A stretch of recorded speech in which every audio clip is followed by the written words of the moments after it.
जय हिंद एवरीवन। तो आज हम हमारा अगस्त मंथ का करंट अफेयर स्टार्ट करने जा रहे हैं।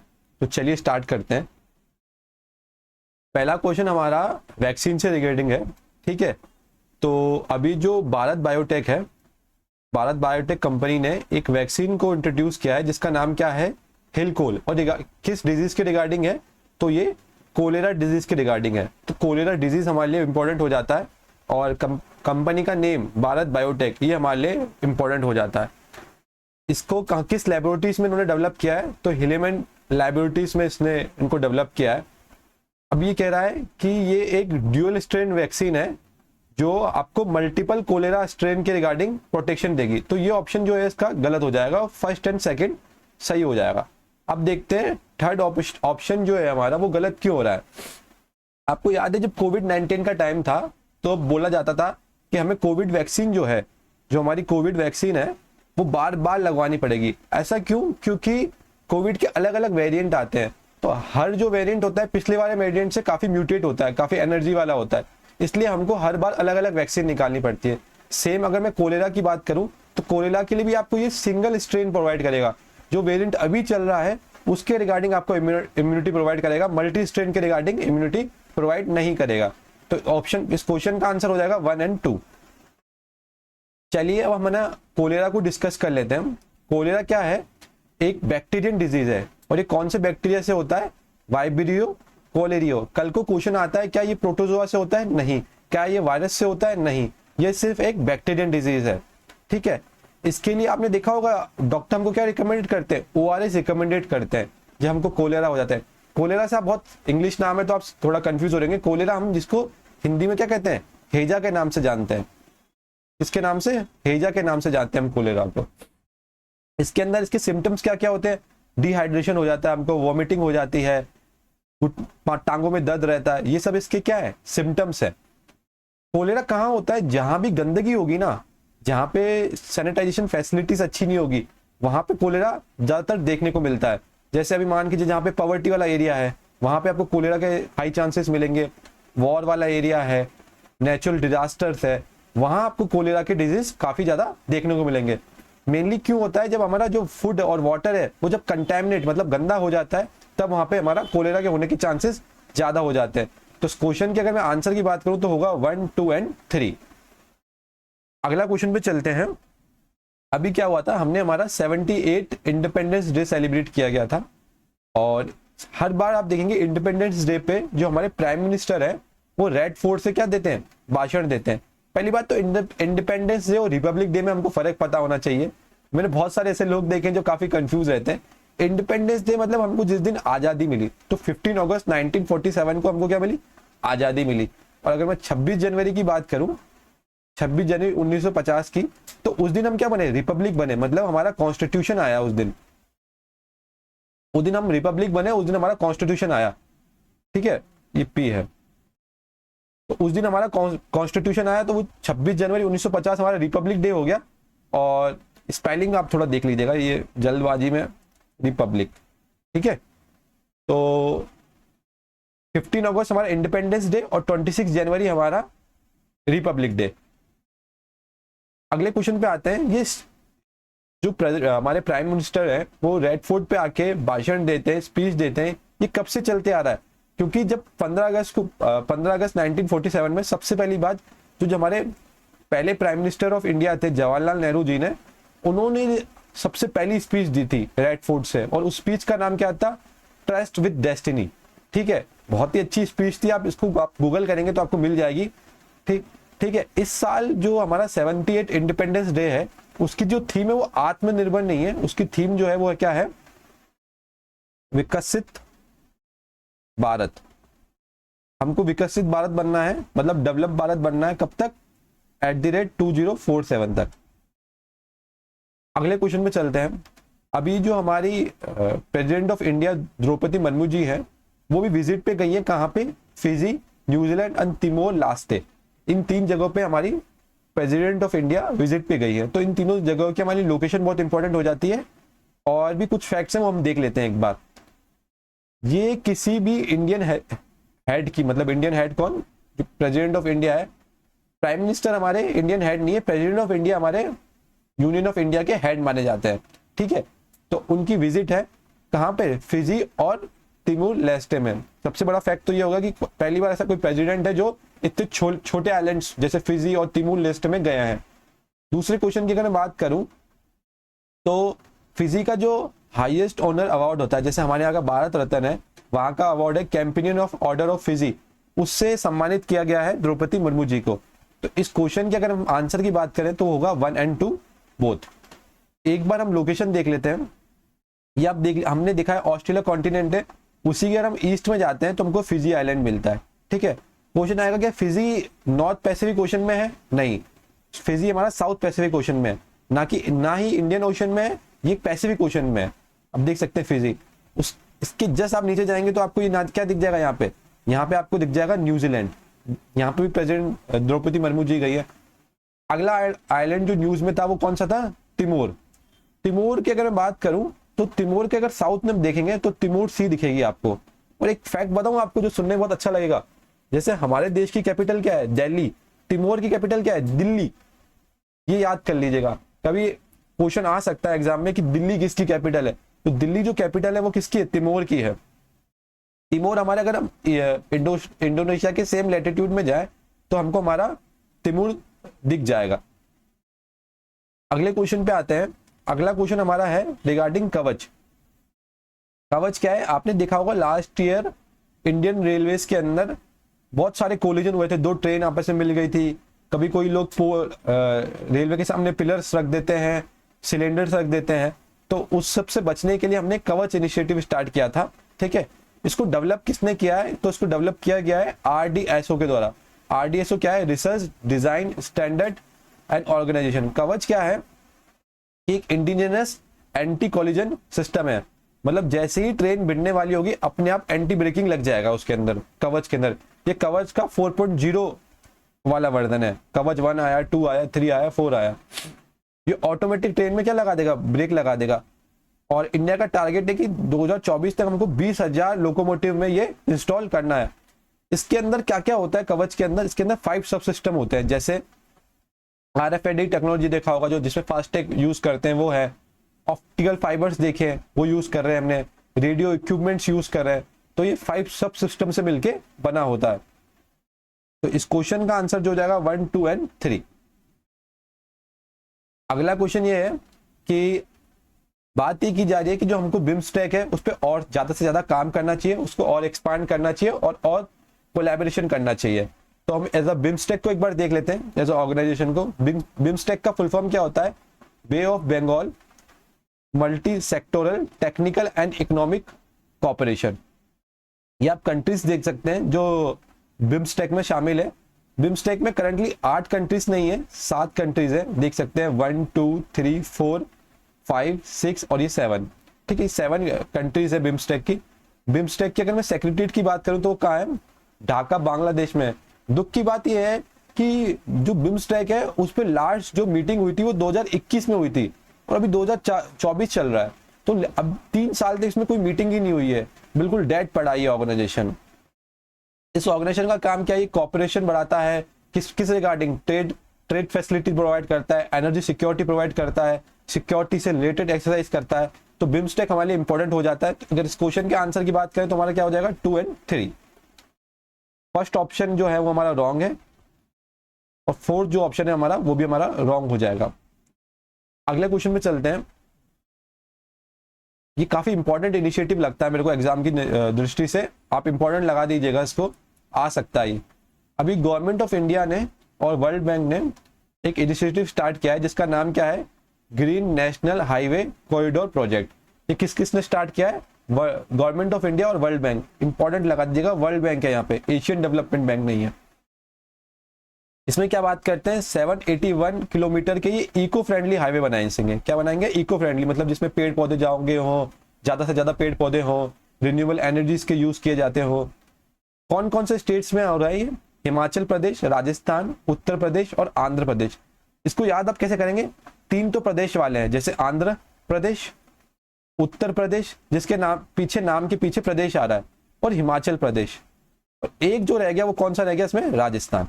तो 4 याद कर लेगा, 3 जो है इनमें से उनके नाम के पीछे क्या है, प्रदेश। और एक जो रह गया वो उसके नाम के पीछे है राजस्थान। अगले क्वेश्चन पे चलते हैं। अभी अगस्त के मंथ में ओलंपिक्स कंक्लूड हो गया था कि ओलंपिक्स खत्म हो गया है, तो ओलंपिक को हम एज अ होलिस्टिक मैनर में डिस्कस कर लेते हैं। सबसे पहले हम नीरज चोपड़ा जी के बारे में डिस्कस करते हैं, क्योंकि इन्होंने हाईएस्ट मेडल लेके आए, सिल्वर हमारी कंट्री के लिए। तो नीरज चोपड़ा जी ने सिल्वर मेडल जीता, कौन से स्पोर्ट्स में जीता? जेवलिन थ्रो में जीता। और उनका जो सीजन का बेस्ट थ्रो था वो कितना था? 89.45। इसको आप याद कर लीजिएगा। ये अगर सेकंड आया तो फर्स्ट कोई आया होगा तो अरशद नदीम करके जो पाकिस्तान के जेवलिन थ्रोअर है, स्पोर्ट्स पर्सन है, उन्होंने गोल्ड हासिल किया और उन्होंने वर्ल्ड रिकॉर्ड बना दिया। उनका जो बेस्ट थ्रो था वो कितना था? 92.97। अगर मैं ब्रॉन्ज मेडल की बात करूं जेवलिन के अंदर ही, तो एंडरसन पीटर्स ने ब्रॉन्ज मेडल जीता। इस नाम को आप याद कर लीजिएगा, क्योंकि ये नाम अभी आप आगे वाली स्लाइड में देखेंगे, वहां भी काम आएगा। इनका थ्रो कितना था? 89.54। तो इस क्वेश्चन का आंसर क्या हो जाएगा हमारा? 1, 2 एंड 3। सेम मंथ के अंदर ही हमारी एक और लीग हुई थी जिसका नाम है डायमंड लीग। डायमंड लीग के अंदर भी नीरज चोपड़ा जी ने हमारा सिल्वर मेडल सिक्योर किया है। और इस बार उनका जो स्कोर था वो कितना था? 89.49 मीटर का उन्होंने बाला फेंका है। पिछली बार कितना था? 45, और इस बार कितना है? 49। मतलब डायमंड लीग बाद में हुई तो उसमें उन्होंने ज्यादा दूर तक बाला फेंका और अपने आप परफॉर्मेंस में इंप्रूव किया। जो पेरिस ओलंपिक में पीटर्स थे, एंडरसन पीटरसन, जो ब्रॉन्ज मेडल जीते थे, वो इस बार डायमंड लीग में क्या जीते हैं? गोल्ड मेडल जीते हैं। उन्होंने कितने मीटर पे बाला फेंका है? 19.6 मीटर फेंका है। ये नीरज चोपड़ा की क्या फर्स्ट डायमंड लीग थी? जी नहीं, ये नीरज चोपड़ा की सेकंड या थर्ड डायमंड लीग थी, फर्स्ट तो नहीं थी। तो इस क्वेश्चन के अगर मैं आंसर की बात करूं तो क्या होगा? 1 एंड 2। अगले क्वेश्चन में चलते हैं। ये भी पेरिस ओलंपिक के रिगार्डिंग है। जो हमारा पेरिस ओलंपिक है उसका ऑफिशियल मैस्कॉट जो है वो पिग्रिस है। आप देख सकते हैं, ये फोटो देख सकते हैं। पिग्रिस कहते हैं या पायरिजिस कहते हैं, प्रिज्म कहते हैं। आप इसका प्रोनाउंसिएशन में मत जाइएगा, बट हाँ आप इसको स्पेलिंग को देख लीजिए, ये ऐसा दिखने में होता है। साथ ही साथ अगर मैं थीम की बात करूं जो पेरिस ओलंपिक की थी, उस थीम का नाम क्या था? Let's move and celebrate. ये पेरिस ओलंपिक की हमारी थीम थी इस साल की। ये थर्ड टाइम था जब पेरिस जो है वो ओलंपिक को चेयर कर रहा था, मतलब होस्ट कर रहा था। फर्स्ट उन्होंने 1900 में किया था, उसके बाद 1924 में किया था, और तीसरा उन्होंने 2024 मतलब 100 साल बाद पेरिस ने उसको चेयर किया, होस्ट किया है।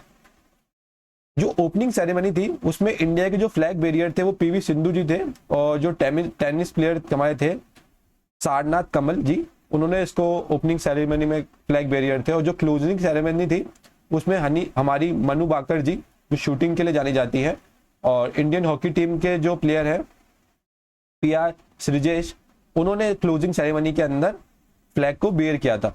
तो इस क्वेश्चन के अगर मैं आंसर की बात करूं तो इस क्वेश्चन का आंसर हो जाएगा हमारा 1, 2, 3 एंड 4।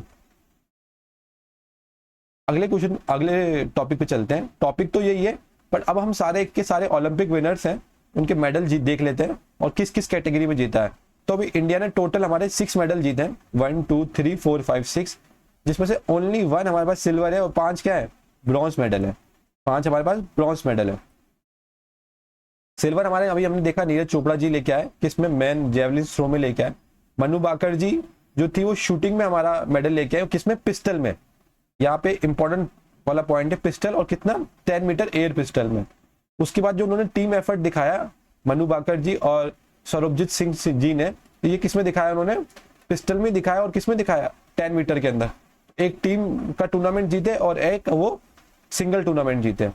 उसके बाद स्वप्निल कुशाले जो जी है, उन्होंने राइफल में टूर्नामेंट जीता है, ठीक है, और कितने? 50 मीटर राइफल के अंदर 3 पोजीशन के अंदर, वो भी शूटिंग से रिलेटेड है। Indian hockey team bronze medal जीती मेंस टूर्नामेंट में। और अमन शेरावत जो है उन्होंने 57 kg फ्री स्टाइल के अंदर वेट लिफ्ट रेसलिंग में अपना रेसलिंग याद रखिएगा मेडल सिक्योर किया है, ब्रॉन्ज। सबकी इमेजेस भी देख सकते हैं। अगला क्वेश्चन पे अगले टॉपिक पे जाते हैं। अगला ये है कि जो यूनाइटेड स्टेट ऑफ अमेरिका है उसने पेरिस ओलंपिक में गोल्ड मतलब सबसे ज्यादा जो मेडल हासिल किए, 40 गोल्ड। देखिए 40 गोल्ड यूएसए ने और 40 गोल्ड ही चाइना ने सिक्योर किए हैं। बट सिल्वर की अगर मैं बात करूं तो सिल्वर यूएसए ने ज़्यादा लिए, 40 से के बाद 4 जोड़ दोगे तो 44, तो 44 सिल्वर मेडल यूएसए ने जीते हैं और 27 चाइना ने जीते। तो ओवरऑल स्कोर जो है वो यूएसए का क्या है, ज़्यादा है। तो यूएसए फर्स्ट पे है, चाइना सेकंड पे है, थर्ड पे जापान है, फोर्थ पे ऑस्ट्रेलिया है। इंडिया का अगर रैंक हम देखा जाए तो कितना है, 71 रैंक लगा है इंडिया का। अगले क्वेश्चन पे जाते हैं। ये इनिशिएटिव मुझे लगता है कि एग्जाम की दृष्टि से काफ़ी इंपॉर्टेंट है।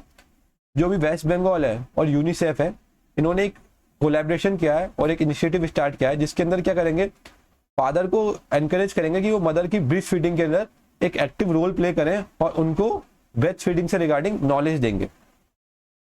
अगले क्वेश्चन पे चलते हैं। अभी इंडिया ने क्या लगा रहा है, एंटी डंप ड्यूटी लगाई है। किस पे लगाई है, जो वियतनाम से प्रोडक्ट आ रहे हैं ना, वियतनाम से हम क्या मंगा रहे हैं, स्टील प्रोडक्ट्स मंगा रहे हैं। आप देख रही हॉट रोल स्टील प्रोडक्ट्स मंगा रहे हैं। जो स्टील आता है ना, हमेशा आप देखेंगे जैसे रोल्ड आता है, फिर उसको हम मोल्ड करके किसी भी शेप में डालते हैं, तो जो स्टील का इंपोर्ट होता है वो इसी फॉर्म में किया जाता है। तो हम वियतनाम क्या कर रहा था, खुद के डोमेस्टिक मार्केट से भी सस्ते मार्केट में इंडिया में डंप कर रहा था स्टील प्रोडक्ट, जिससे हमारा इंडिया का जो डोमेस्टिक मार्केट है वो क्या हो, डिस्टॉर्ट हो। तो उस पर हमने क्या लगा दी, एंटी डंप ड्यूटी लगा दी है। ये हमारे जो देश की बड़ी बड़ी कंपनीज है जैसे जिंदल स्टील, इन लोगों ने कंप्लेन किया है रिगार्डिंग वियतनाम। तो अभी उस पर इन्वेस्टिगेशन भी चल रही है और इंडिया ने अपनी एंटी डंप ड्यूटी भी लगा दी है। अगले क्वेश्चन पे जाते हैं। अभी हमने क्या करा है, जो विंडफॉल टैक्स है पेट्रोलियम और क्रूड ऑयल के ऊपर, उसको हमने 4600 करोड़ से लेके 2100 करोड़ तक कम कर दिया है। अब तो हम ये देख लेते हैं कि विंडफॉल टैक्स होता क्या है। तो जो हमारा विंडफॉल टैक्स है ना, वो जब कंपनीज अनफोर्सिन कंडीशन में बहुत ज़्यादा प्रॉफिट कर लेती है। सिंपल भाषा में ये कि एक तो होता है नॉर्मल प्रॉफिट, एक होता है बहुत ही ज़्यादा प्रॉफिट कर लिया उन्होंने ड्यू टू सर्टेन कंडीशंस, तो तब हम गवर्नमेंट विंडफॉल टैक्स को इंट्रोड्यूस करती है। भाई विंडफॉल टैक्स हमने लगाया क्यों था, तो क्या होता है, रशिया यूक्रेन वॉर के कारण जो हमारा रशियन ऑयल मिल रहा था ना हमारे को, वो बहुत सस्ता मिल रहा था। और रशियन ऑयल हमको इतना सस्ता मिल रहा था जिससे रिफाइनरीज वाली जो कंपनीज है उनको काफ़ी बेनिफिट मिल रहा था। इसलिए गवर्नमेंट को देखा कि यार इन कंपनीज को इतना बेनिफिट हो रहा है, तो क्यों ना एक एक्स्ट्रा टैक्स लगाया जाए उनके ऊपर, जिससे क्या होगा कि जो टैक्स का अमाउंट है वो हम वेलफेयर में और इंफ्रास्ट्रक्चर में देश के में यूज कर सकते हैं। तो विंडफॉल टैक्स जो होता है वो हमारा किस पे लगता है, प्रॉफिट पे लगता है। ये बात ध्यान रख लीजिएगा। जो एक्सेसिव प्रॉफिट हुआ है ना ड्यू टू अनफोर्सिन सर्कमटेंसेस, मतलब ऐसे सर्कमटेंसेस जिनको अवॉइड नहीं किया जा सकता। कोविड-19 पे हमने देखा था कुछ कुछ ऐसे इंडस्ट्रीज है जो ज्यादा ही बूम कर गई थी, जैसे आईटी सेक्टर्स हो गए, सर्विस सेक्टर हो गए। सेम क्रूड ऑयल वाले के देखा, हमको इतना सस्ता क्रूड ऑयल मिलता है, इतना सस्ता हमारे को फर्टिलाइजर्स मिलते हैं रशिया से, तो उस पर क्या गवर्नमेंट ने लगा रखा है, विंडफॉल टैक्स लगा रखा है। तो गवर्नमेंट ने अभी विंडफॉल टैक्स को क्या करा, रिड्यूस किया है। उसके बाद इस टैक्स को क्या यूज करते हैं, वो पब्लिक वेलफेयर, इंफ्रास्ट्रक्चर, इन सब में उसको यूज करते हैं। तो दूसरा ऑप्शन भी। Windfall tax exclusively oil and gas sector पे होता है क्या, जी नहीं, ये ऑयल एंड गैस सेक्टर, मेरे को जितना याद आ रहा है, ये शुगर इंडस्ट्रीज में जब इथेनॉल का बहुत ज्यादा प्रोडक्शन करने लग गए तब भी हमने क्या लगाया था, विंडफॉल टैक्स लगाया था। ये कब इंट्रोड्यूस किया गया था, 2022 में इंट्रोड्यूस किया गया था, जब रशिया और यूक्रेन का वॉर स्टार्ट हुआ था। तो इस क्वेश्चन की अगर मैं बात करूं तो 1, 2 एंड 4 इसका आंसर हो जाएगा। अभी आप देखेंगे कि एक नया वायरस चलना स्टार्ट हुआ है जिसका नाम है क्या है, मंकी फॉक्स। ठीक है, मंकी फॉक्स, इसको शॉर्ट में एमफॉक्स कहते हैं। मंकी फॉक्स इसलिए नहीं क्योंकि फिर लोग मंकी को एज अ घटना की नजर से देखेंगे और मंकी की ब्रूटल किलिंग करना स्टार्ट कर देंगे। तो इस फॉक्स को मंकी फॉक्स ना कह के एमफॉक्स का। ये क्या होता है, डायरेक्टली अगर आप जिसको ये है एमफॉक्स है उसके डायरेक्टली अगर कांटेक्ट में आ गए तो आप इन्फेक्ट हो जाओगे। इसके अंदर क्या हो जाते हैं, ऐसे रेड रेड कलर के रैशेस हो जाते हैं, और अगर ये रैशेज अगर फूटा तो जहां इसका पानी गिरा ना वहां पे भी ये रैशेस हो जाते हैं बॉडी पे। बहुत जल्दी जल्दी ये रैशेस बढ़ते रहते हैं। कोविड से भी ज्यादा खतरनाक माना जा रहा है इसको, बहुत पेनफुल है ये। तो ये फूड एंड वाटर कंटेमिनेटेड के कारण नहीं होता, ये डायरेक्ट कांटेक्ट में अगर आते हैं ना आप इन्फेक्टेड पर्सन के डायरेक्ट कांटेक्ट में, तब होता है ये। तो ऑप्शन 1 तो इसका क्या हो गया, गलत हो गया। इसके अंदर आपको क्या मिलेगा, फीवर मिलेंगे, रैशेस मिलेंगे, आपकी बॉडी स्वेल कर जाएगी। तो इसका ये इसके सिम्टम्स ये हो गए। ये सबसे पहली बार मैंने बताया वो किसमें मारा गया था, मंकी के अंदर में सबसे पहली बार ये देखा गया था, ये वायरस कि मंकी से हो रहा है। तो ये एक तरह की क्या हो गई, जूनोटिक डिजीज हो गई। अभी जो पब्लिक हेल्थ है उसमें उन्होंने गाइडलाइंस डिजाइन देखी है कि जिसके अंदर क्या बोला है उन्होंने कि इंडिविजुअल है उसको क्या करेंगे, हम आइसोलेट कर देंगे, और साथ ही साथ इसकी वैक्सीनेशन पे भी काम किया जा रहा है। मेनली देखा गया था ये अफ्रीकन नेशंस जो थे ना, उसमें ये बहुत अभी पीक पे था, बट अब धीरे धीरे एक दो केस इंडिया में भी इसके मंकी पॉक्स के आए हैं। तो इस क्वेश्चन की अगर मैं आंसर की बात करूं तो होगा 2, 3 एंड 4। अगले क्वेश्चन पे चलते हैं। अभी हमने एक नया अवार्ड इंट्रोड्यूस किया है जिसका नाम है राष्ट्रीय विज्ञान पुरस्कार। ये नया अवार्ड इंट्रोड्यूस किया है। इसके अंदर हमने क्या किया है, जो हम साइंस एंड टेक्नोलॉजी में पहले 300 अलग अलग तरह के अवार्ड देते थे, अब उन सबको हटा के हमने क्या करा है, एक साइंस एंड टेक्नोलॉजी की राष्ट्रीय विज्ञान पुरस्कार दिया। अगर मैं इस पुरस्कार की बात करूं तो इसमें 3 से 4 सब कैटेगरीज हैं। मतलब राष्ट्रीय विज्ञान पुरस्कार तो एक सब बहुत बड़ी कैटेगरी हो गई, उसके अंदर 4 कैटेगरी आती है। उस कैटेगरीज के नाम क्या है, सबसे पहले सबसे हाईएस्ट ऑनर क्या होता है इसमें, विज्ञान रत्न पुरस्कार। ये साइंस एंड टेक में सबसे बड़ी अवार्ड होती है। उसके बाद अगर बात करूं तो विज्ञान Shri award second highest award होता है। विज्ञान युवा शक्ति स्टार्टअप विज्ञान युवा शक्ति स्वरूप भटनागर अवार्ड, और जो 4th अवार्ड है हमारा वो आता है विज्ञान टीम अवार्ड। ये 4 अवार्ड हैं, एक एक करके आप वापस नाम देख सकते हैं। विज्ञान रत्न पुरस्कार, विज्ञान श्री अवार्ड, विज्ञान युवा शक्ति स्वरूप भटनागर अवार्ड, और चौथा है विज्ञान टीम अवार्ड। अब देख लेते हैं किसको क्या मिला है। जो विज्ञान रत्न पुरस्कार है, जो हाईएस्ट ऑनर है इसके अंदर, वो किसको मिला है, हमारे डॉक्टर गोविंद राजन, इन जी को मिला है। ठीक है, और ये क्या है, एक बायोकेमिस्ट है, किसके, आईआईसी बेंगलोर इंस्टीट्यूट के। उसके बाद अगर विज्ञान टीम अवार्ड की बात करें तो वो चंद्रयान 3 की टीम को मिला है। तो इस क्वेश्चन का आंसर हमारा हो जाएगा 1, 2 एंड 3 एंड 4। डी ऑप्शन इसका आंसर हो जाएगा। अगला क्वेश्चन पे चलते हैं। अभी हमारे देश में जो सेंट्रल के एम्प्लॉय हैं उनके लिए किसकी जो पेंशन चलती है वो चलती है न्यू पेंशन स्कीम। बट अभी गवर्नमेंट ने एक और स्कीम स्टार्ट की जिसका नाम है यूनिफाइड पेंशन स्कीम। इसके अंदर क्या किया जाएगा कि आपको इंश्योर किया जाएगा कि आपको 50% आपकी सैलरी का एज अ पेंशन मिले अगर आपने 25 साल तक अपनी सर्विस को क्या किया है, कंप्लीट कर दिया गया है। जो आपका 50% एवरेज होगा ना बेसिक का, वो आपको एज अ इंश्योर पेंशन मिलेगी अंदर यूनिफाइड पेंशन स्कीम। जब आप रिटायर्ड हो रहे तो जो आपकी लास्ट 12 महीने की आपको जो सैलरी होगी ना, उसके बेसिक का 50% आपको दिया जाएगा। इससे करीब में बोला जा रहा है कि 23 लाख लोग इससे, गवर्नमेंट जो एम्प्लॉय है वो इससे इम्पैक्ट होंगे, इसका बेनिफिट उनको मिलेगा। ठीक है, अगर इन केस अगर सेंट्रल का एम्प्लॉय है उसकी डेथ हो जाती है ड्यूरिंग ड्यूटी आवर्स और जब वो सर्विस के अंदर हो, तो उसकी फैमिली को 70% जो होगा एम्प्लॉय का सैलरी का पेंशन मिलेगा। 50% तो वैसे है हमारा इंश्योर, अगर डेथ हो जाती है तो आपको 70% तक की पेंशन दी जाएगी। ठीक है, और अगर आप 25 साल पूरे नहीं कर पा रहे या कोई होते ना जैसे 4 साल में, 6 साल में, 8 साल में छोड़ देते, तो आपको इंश्योर 10,000 पेंशन तो हमेशा मिलती ही रहेगी, 10,000 की सैलरी। तो इस क्वेश्चन की अगर मैं आंसर की बात करूं तो इस क्वेश्चन का आंसर हो जाएगा हमारा 1, 2, 3 एंड 4। नहीं, एक सेकंड। इसके अंदर ऑप्शन जो सी है वो रॉन्ग है। यहाँ सर 70% नहीं है, 60% है। सॉरी, जो स्टेटमेंट 3 है वो 70% नहीं 60% है। 60% तक की आपको क्या मिलेगी, एनुअल पेंशन मिलेगी। तो इस क्वेश्चन का आंसर जो हमारा हो जाएगा वो हो जाएगा 1, 2 एंड 4। इस क्वेश्चन का ये आंसर हो जाएगा। अगले क्वेश्चन पे चलते हैं। अगला क्वेश्चन जो है हमारा है प्रधानमंत्री जन धन योजना के रिगार्डिंग। ये कब इंट्रोड्यूस की गई थी, ये 2014 में इंट्रोड्यूस की गई थी। ठीक है, इससे हमने क्या कहा था कि जो रूरल लोग हैं, जो रिमोट एरिया में हैं या जो हमारे देश में बहुत गरीबी के अंदर आते हैं, सबका बैंक के अंदर खाता होना चाहिए, ताकि उनको क्या, जब सरकार कोई बेनिफिट देती है तो डायरेक्ट उनके जनधन अकाउंट में जाए। तो कब स्टार्ट किया था, 2014 में स्टार्ट किया गया था प्रधानमंत्री जन धन योजना के अंतर्गत। इसके अंदर क्या कहता है, जीरो बैलेंस अकाउंट खोलने की फैसिलिटी थी, जिसके अंदर आपको जरूरी नहीं कि आप अभी होता ना कि अगर आप SBI में खोल रहे हो तो आपको 3,000 रखना है, या फिर अगर आप मान के जो प्राइवेट बैंक में खोल रहे हो HDFC ICICI में तो आपको 10,000 रखना है। तो उसमें नो मिनिमम बैलेंस रिक्वायरमेंट की कंडीशन है। इसमें आपको ओवरड्राफ्ट फैसिलिटी, मतलब अगर आपको चाहिए कि मुझे 10,000 तक का लोन चाहिए बैंक से, तो 10,000 का आपको ओवरड्राफ्ट फैसिलिटी भी इसमें प्रोवाइड कराई जाएगी। एक्सीडेंशियल इंश्योरेंस मिला जाएगा कि इनकेस आपको एक्सीडेंट हो जाता है 2 लाख रुपए का, वो दिया जाएगा। ये एक्सक्लूसिवली पब्लिक सेक्टर बैंक ही देते हैं क्या, मतलब जैसे SBI हो गया, PNB हो गया, क्या यही देंगे कि नहीं, इसमें रीजनल रूरल बैंक्स जो हैं वो भी शामिल है, कुछ कमर्शियल बैंक्स हैं वो भी शामिल हैं, स्मॉल फाइनेंस बैंक्स हो गए, वो भी आपको जनधन अकाउंट खोलने की सुविधा देते हैं। तो इस क्वेश्चन के अगर मैं आंसर की बात करूं तो 1, 2 एंड 3 हो जाएगा। अगला क्वेश्चन चलते हैं। अगला क्वेश्चन हमारे एक फ्लावर के रिगार्डिंग है जिसका नाम क्या है, नीलकुरंजी। यूपीएससी ऑलरेडी इस टॉपिक पे क्वेश्चन पूछ चुका है, ठीक है।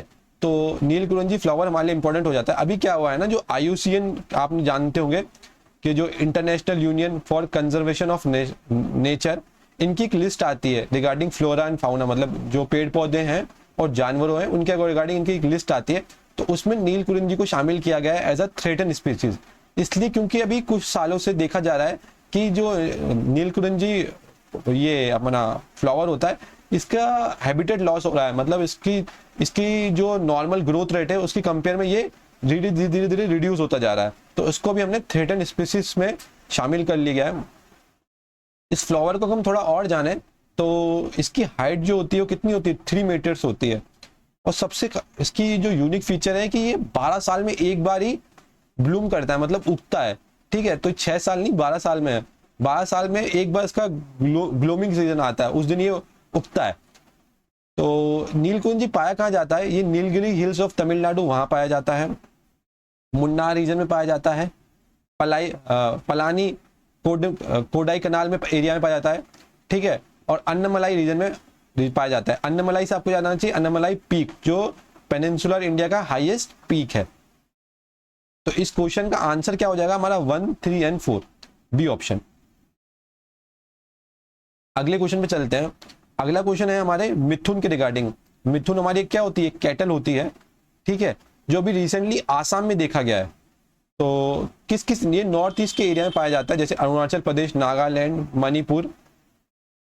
मणिपुर एंड मिजोरम। तो ये 4 स्टेट्स में मेनली ये पाया जाता है। आसाम में रिसेंटली इसको देखा गया है अभी, ठीक है। ये स्टेट एनिमल है किसका, अरुणाचल प्रदेश और नागालैंड के। अगर मिथुन प्राइमरली ये कार्निवोरस नहीं, ये हर्बीवोरस होता है, ये घास फूस खाता है, कार्निवोरस नहीं होता, ठीक है। और इसको डोमेस्टिफिकेट किया जाता है, घर में पाला जाता है। ये नॉर्थ ईस्ट के कुछ जैसे रिचुअल्स होते हैं या कोई पूजा पाठ में भी इसका बहुत ज्यादा, जैसे हम लोग गाय वाय को पूजते हैं, तो वैसे ही जो नॉर्थ ईस्ट के रिचुअल्स होते हैं, जो उनकी मैथोलॉजिकल स्टोरीज हैं, वहां पे मिथुन का क्या किया गया है, जिक्र किया गया है। तो इस क्वेश्चन का आंसर क्या हो जाएगा हमारा 1, 2 एंड 4, थर्ड ऑप्शन गलत हो जाएगा। तो हम अभी हमारे अगले क्वेश्चन पे चलते हैं, ठीक है। तो अभी क्या हुआ है, जो कैलेनगर जी हैं और जो करुणानिधि, इनका मतलब पूरा नाम क्या है, doctor Kalaignar and Karunanidhi, sorry for the pronunciation, ठीक है। इनके नाम पे हमने एक सेरेमोनियल कॉइन्स इंट्रोड्यूस किया गया है। ये हम क्यों इंट्रोड्यूस करते हैं, जो भी हमारी रिनाउंड पर्सनालिटी होती है, मतलब जो फेमस पर्सनालिटी होती है, उनको सम्मान देने के लिए हम उनके नाम पे कॉइन इंट्रोड्यूस करते हैं। जैसे हमने एक डॉक्टर APJ अब्दुल कलाम जो हमारे फॉर्मर प्रेसिडेंट रह चुके हैं, उनके नाम पे भी हमने कॉइन इंट्रोड्यूस किया गया है, ठीक है। और जो हमारे अटल बिहारी वाजपेयी जी हैं, उनके नाम पे भी हमने कॉइन इंट्रोड्यूस किया गया है। तो उनके नाम पे हमने एक मतलब सेरेमोनियली एक कॉइन इंट्रोड्यूस किया गया है। ये है कौन, ये माना जाता है कि इन्होंने ये तमिलनाडु जो है ना, उसके ये लॉन्गेस्ट सर्विंग CM रह चुके हैं, ठीक है। ये एक एक्टर भी थे और ये मतलब 20 साल तक, मतलब इसमें बात कर रहा है 2 डिकेड्स तक, 1969 से लेके 2011 तक 2 डिकेड्स तक ये CM थे, किसके, तमिलनाडु के। मतलब ऐसा नहीं कि आप सोचे कि 69, 79 गैप तो 40-50 साल का हो रहा है, जीतते थे हारते थे, पर इन्होंने 20 साल तमिलनाडु को सर्व किया है। ये जो हमारे द्रविडियन मूवमेंट थे उसके भी प्रोमिनेंट फिगर थे ये हमारे। इनका संबंध एक्टिंग से है, इसलिए इनको कलाई नागर कहता है। कलाई नागर एक तमिल वर्ड है जिसका मतलब होता है आर्टिस्ट, ठीक है। और एक तमिल स्कॉलर भी थे, क्योंकि इनके नाम के आप देख ही सकते हैं डॉक्टर लग रहा है, तो एक तमिल स्कॉलर भी थे, बहुत ही रिनाउंड पर्सनालिटी और अपने अच्छे कामों के लिए जाने जाते हैं। तो इस क्वेश्चन का आंसर क्या हो जाएगा, 1, 2 एंड 3 एंड 4। अगला क्वेश्चन में चलते हैं। जो हमारी यूनियन मिनिस्ट्री ऑफ पावर है, उसने अभी 3 पोर्टल्स को इंट्रोड्यूस किया है, जिसका नाम है, एक प्रॉम्प्ट, ड्रिप्स एंड जल विद्युत, ठीक है, DPR। इनके रिगार्डिंग 3 स्टेटमेंट दी गई है, देखते हैं क्या सही है। प्रॉम्प्ट क्या करेगा कि ये पोर्टल है किसकी रिगार्डिंग, जो थर्मल प्रोजेक्ट्स होते हैं ना, उनकी ऑनलाइन मॉनिटरिंग करेगा। प्रॉम्प्ट पोर्टल मतलब कि थर्मल जो प्रोजेक्ट्स हैं उनकी रियल टाइम ट्रैकिंग करेगा, उनके लॉसेस क्या हो रहे हैं और उनका काम अभी तक कितना पेंडिंग है और कितना हो चुका है। तो रियल टाइम मॉनिटरिंग करेगा। उसके बाद जल विद्युत मिनिस्ट्री जो उसने क्या है डीपीआर निकाला है। डीपीआर क्या करेगा कि जो हाइड्रो पावर प्लांट्स है उसकी रिगार्डिंग आपको काम करेगा, उनकी डेली की डेली मॉनिटरिंग करेगा। तो ये रिन्यूएबल एनर्जीज की नहीं, सिर्फ और सिर्फ हाइड्रो एनर्जीज की बात करेगा। उसके बाद मैं बात करूं ड्रिप्स की। ड्रिप्स क्या है कि जो disaster resources inventory for power sector, अगर कोई डिजास्टर आ जाता है तो उस डिजास्टर के रिगार्डिंग हमारे देश में क्या क्या रिसोर्सेज अवेलेबल है उसकी मॉनिटरिंग करेगा कौन, ड्रिप्स करेगा, जिससे क्या हो गया अनइंटरप्टेड सप्लाई प्रोवाइड की जा सके। जैसे आप देखते हैं जैसे फ्लड की कंडीशंस हो गई या साइक्लोन आ गया, उस कंडीशन में हम कैसे इलेक्ट्रिसिटी हो गई या वाटर सप्लाई हो गई वो कैसे प्रोवाइड करें नॉर्मल सिटीजन्स को। तो इस क्वेश्चन के अगर मैं आंसर की बात करूं तो इस क्वेश्चन का आंसर हो जाएगा 1, 3 एंड 4। फोर्थ ऑप्शन हमारा कह रहा है कि इससे क्या होगा, हमारा एफिशिएंसी, ट्रांसपेरेंसी, ये सब चीजें क्या बढ़ेंगी हमारे पावर सेक्टर के अंदर। अगले क्वेश्चन पे चलते हैं। एक सिग्निफिकेंट न्यूज है कि जो रशिया के हम लार्जेस्ट इंपोर्टर बन गए, जो हमारा ऑयल आता है वो रशिया से सबसे ज्यादा हो गया। तो और ये क्यों हो रहा है, ये रशिया और यूक्रेन की वॉर के बाद हुआ है। हमने कंटिन्यूसली हमारा जो ऑयल है वो रशिया से बाय करना स्टार्ट कर दिया है, ठीक है। तो India become the world largest importer of Russian oil. हमने किसको पीछे कर दिया, पहले क्या था, चाइना था। जून 2024 से पहले चाइना था रशियन ऑयल का लार्जेस्ट इंपोर्टर, अभी इंडिया हो गया है रशियन ऑयल का लार्ज इंपोर्टर। रशिया से हम सबसे ज्यादा क्या इंपोर्ट करते हैं, हम करते हैं ऑयल और फर्टिलाइजर। अगर फर्टिलाइजर की भी मैं बात करूं तो अमोनिया। क्यों अमोनिया हम रशिया से इंपोर्ट करते हैं, क्योंकि अमोनिया क्या होता है NH3, और NH3 किससे बनता है, NH4 से, मतलब नेचुरल गैस है। तो हम रशिया के पास ample amount of natural gas है, ठीक है। तो नेचुरल गैस से क्या बनता है, हमारा अमोनिया बनता है। तो फर्टिलाइजर और ऑयल हम रशिया से बहुत हाईली सब्सिडाइज्ड रेट पे हम बाय कर रहे हैं। इसको आप अब कनेक्ट करिए हमारे विंडफॉल टैक्स से, जो अभी हमने थोड़ी देर पहले डिस्कस किया। रशिया के बाद जो हमारा सेकंड लार्जेस्ट इंपोर्टर है ऑयल का वो कौन है, इराक। उसके बाद सऊदी। अब हमको ऐसा लगता है कि सऊदी और यूएई से हम सबसे ज्यादा ऑयल इंपोर्ट करते नहीं, रशिया, फिर इराक, फिर सऊदी और अरब, यूनाइटेड अरब, यूएई, ठीक है। क्यों बाय कर रहे हैं, ताकि हमारा खुद का बेनिफिट भी रहे, पर अगर हमको यूपीएससी मेंस में आंसर लिखना है तो ग्लोबल प्राइस स्टेबल रहे, हम इन्फ्लेशन को कंट्रोल कर लिए, इसलिए हम रशिया से बाय कर रहे हैं। तो इस क्वेश्चन का आंसर जो हमारा हो जाएगा वो हो जाएगा 1, 2, 3 एंड 4, ऑप्शन सी। अगले क्वेश्चन पे चलते हैं। बहुत ही बड़ी अचीवमेंट है हमारी कंट्री के लिए, बहुत बहुत ज्यादा important, very very important question लगा दीजिए आप इसको, ठीक है। अभी क्या करा है हमने, रूमी फर्स्ट, जो वर्ल्ड का फर्स्ट मोबाइल हाइब्रिड रॉकेट है वो हमारी कंट्री में बना गया है। और शॉकिंग न्यूज ये है कि ये इसरो ने नहीं बनाया है, ये एक स्टार्टअप कंपनी है, स्पेस जोन इंडिया, मतलब ये इंडिजिनस है प्लस प्राइवेटली ओन कंपनी है, जो क्या है रीयूजेबल हाइब्रिड रॉकेट्स को बनाती है। हाइब्रिड रॉकेट मतलब कि इसमें क्या हम सॉलिड एज वेल एज क्या लिक्विड दोनों हम इंजन यूज करेंगे। ये 100% पायरो टेक्निक फ्री है, इसमें नो TNT होता है। ये टेक्निकल डिटेलिटी है, हम कोई इसरो का एग्जाम की प्रिपेयर नहीं कर रहे हैं या कोई हम साइंटिस्ट के एग्जाम की प्रिपेयर नहीं कर रहे हैं। टेक्निकलिटी में मत जाइएगा, सिर्फ और सिर्फ आप इसके बेसिक कंसेप्ट को जान लीजिएगा, ठीक है। ये हमारे सतीश धवन सेंटर से हुआ है क्या, नहीं, ये हमारे सतीश धवन सेंटर से नहीं हुआ है, हमारे चेन्नई के एक स्टेशन है, उसका नाम है, अपना नाम मुझे याद नहीं आ रहा, एक बार आप देख लीजिएगा, पर सतीश धवन से ये इंट्रोड्यूस नहीं किया गया है। तो इस क्वेश्चन का आंसर क्या हो जाएगा मेरा, 1, 2 एंड 3। त्रिवुत्तली कोई इस करके नाम है, प्रोनाउंसिएशन में कोई हो रहा है, चेन्नई की कई लोकेशन है वहां से ये इंट्रोड्यूस किया गया है, त्रिवुत्री या कुछ ऐसा, आप नाम देख लीजिएगा एक बार इसका, पर सतीश धवन से नहीं हो रहा। अगले क्वेश्चन पे आते हैं। अगला क्वेश्चन है तकबीर सिंह के रिगार्डिंग। तकबीर सिंह एक 5 साल का बच्चा है जिसने अभी क्या बहुत ही बड़ा अचीवमेंट कर लिया है कि उसने माउंट किलिमंजारो है जो अफ्रीका का हाईएस्ट पीक है, वहां पे कि उसने चढ़ाई कर ली है। अभी देख सकते हैं कितना क्यूट सा बच्चा है और इसने क्या करा है, माउंट किलिमंजारो पे चढ़ गया है। ये कुछ हाईएस्ट पीक है, वो देख सकते हैं कि वर्ल्ड का हाईएस्ट पीक हमको पता है, एवरेज जो कहाँ है हमारे नेपाल और चाइना के बॉर्डर पे है, ठीक है। दूसरा क्या है अकानोगुआ, वो कहाँ पर है, हमारे साउथ अमेरिका में है, साउथ अमेरिका में भी अर्जेंटीना में। फिर आप किलिमंजारो देख सकते हैं, एल्ब्रस देख सकते हैं यूरोप का। ये डिफरेंट पीक्स हैं वर्ल्ड के हाईएस्ट, आप इनको एक बार नजर मार लीजिएगा। अगला क्वेश्चन पे चलते हैं। अभी क्या हुआ है, इसरो ने अपना फाउंडेशन डे सेलिब्रेट किया है। तो इसरो की स्थापना कब हुई थी? हमारी इसरो की स्थापना हुई थी 15 अगस्त 1969 के अंदर। ठीक है, अगले क्वेश्चन पे चलते हैं। आपने देखा था हमने लास्ट ईयर हमारे नरेंद्र मोदी जी ने, जब हमने सक्सेसफुली हमारा मून मिशन चंद्रयान 3 को सक्सेसफुल हम जब हो गया था, तो हमने बोला था कि 23 अगस्त को हम क्या करेंगे, हमारा नेशनल स्पेस डे सेलिब्रेट करेंगे। तो इस नेशनल स्पेस डे के दिन हमने क्या करा है, एक ई मैगजीन निकाली है जिसके अंदर हमारे जो भी स्पेस मिशन है उनकी जानकारी मिलेगी। और इस मैगजीन का नाम क्या है, सपनों की उड़ान। अभी 4 बहुत बड़ी जो रिसर्च ऑर्गेनाइजेशन हमारे देश में काम करती है उनको हम एक बार देख लेते हैं। इसरो, डीआरडीओ, ठीक, डिपार्टमेंट ऑफ अर्थ साइंस और बार्क। सबसे पुरानी जो है ना वो हमारी बार्क है, बाबा एटॉमिक रिसर्च सेंटर। फिर आती है हमारी डीआरडीओ 4 साल के बाद। फिर आती है 11 साल के बाद हमारी 1969 में इसरो। और फिर 1981 में आती है हमारी department of earth science. Note करने वाली बात यह है कि जो हमारा इसरो है और हमारा जो बार्क है, ये डायरेक्टली पता है आपको किसके अंदर आता है? डायरेक्टली पीएमओ के अंदर आता है। डीआरडीओ तो आता है हमारा डिफेंस, मिनिस्ट्री ऑफ डिफेंस के अंदर, और जो अर्थ साइंस है वो मिनिस्ट्री ऑफ अर्थ साइंस के अंदर आती है। हेडक्वार्टर की बात करूं तो इसरो का हेडक्वार्टर जो है हमारे बेंगलुरु में है, और बाग का जो हेडक्वार्टर है हमारा वो हमारा मुंबई में है। बाकी जो डीआरडीओ और डिपार्टमेंट ऑफ अर्थ साइंस है इनका हेडक्वार्टर हमारे न्यू दिल्ली में है। आपने देखा होगा कि नोटेबल मिशन कौन कौन से, चंद्रयान 3, मंगलयान, गगनयान। गगनयान हमारा मैन मेड मिशन होने वाला है।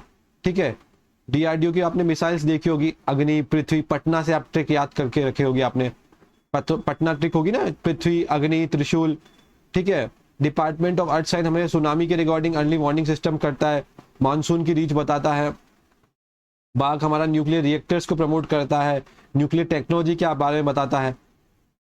ठीक है, मिनिस्ट्री तो हमने देख ली। इसके बाद हम जाते हैं, डिपार्टमेंट ऑफ स्पेस देखता है इसरो को, मिनिस्ट्री ऑफ डिफेंस देखती है डीआरडीओ को, अर्थ मिनिस्ट्री ऑफ अर्थ साइंस और डिपार्टमेंट ऑफ एटॉमिक। बस ये याद देखिएगा, department of space and department of atomic energy directly PMO के अंडर आते हैं। मतलब पीएमओ मतलब prime minister office. Current focus area क्या है? गगनयान मिशन होने वाला है जो हमारा ह्यूमन मेड मिशन होने वाला है, जिसके अंदर हम ह्यूमन को भेजेंगे। ठीक है, उसके बाद समुद्रयान जिसके अंदर डीप सी एक्सप्लोरेशन करेंगे आपने। उसके बाद हम जाते हैं हमारे डीआरडीओ के लिए अंदर, जिसके अंदर हम अभी नई नई मिसाइल्स की बात कर रहे हैं, एंटी सबमरीन मिसाइल की बात कर रहे हैं। मिनिस्टर आर्ट साइंस के अंदर भी हम कुछ ना कुछ कर ही रहे हैं। ठीक है, मरीन के रिगार्डिंग और अर्थक्वेक्स के रिगार्डिंग, तो ये सब हम लोग अभी रिसर्च चल ही रहा है। अगले क्वेश्चन पे चलते हैं। अगला क्वेश्चन हमारा है गुरु घासीदास तैमूर पिंगला टाइगर रिजर्व, जिसको अभी रिसेंटली इंट्रोड्यूस किया गया है। किसमें? छत्तीसगढ़ में। माना जा रहा है इंडिया का 3rd लार्जेस्ट टाइगर रिजर्व होगा, घासीदास तामूर पिंगला टाइगर रिजर्व। ठीक है, तो फर्स्ट जो टाइगर रिजर्व है हमारे देश का वो कौन सा था?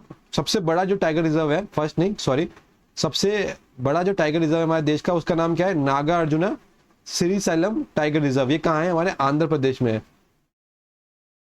दूसरा हमारा जो लार्जेस्ट टाइगर रिजर्व है वो कहाँ है? मानस, आसाम के अंदर है।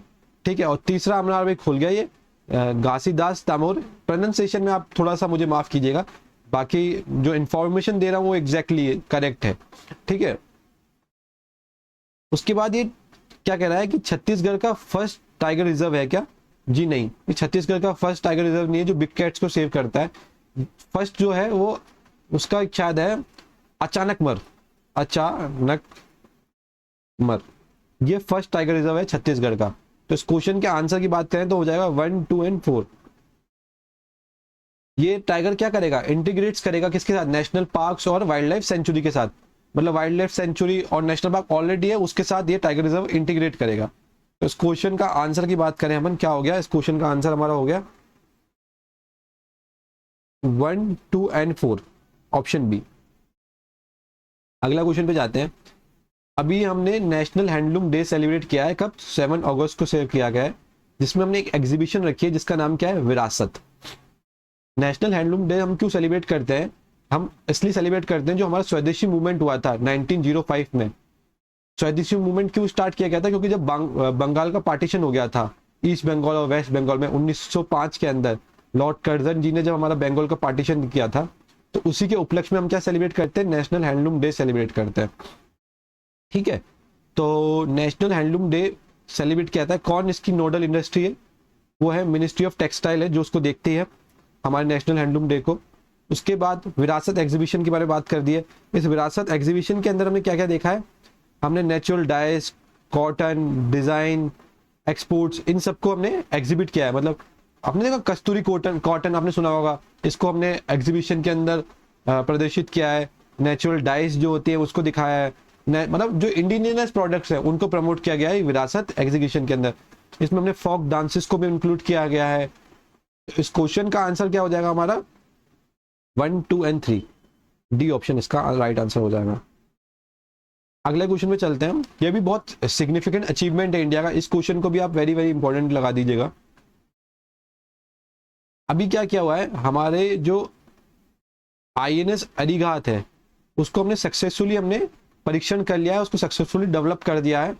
ये इंडिया की क्या हो जाएगा? सेकंड बैलिस्टिक मिसाइल सबमरीन बन गई है। कौन सी? INS अरिघात।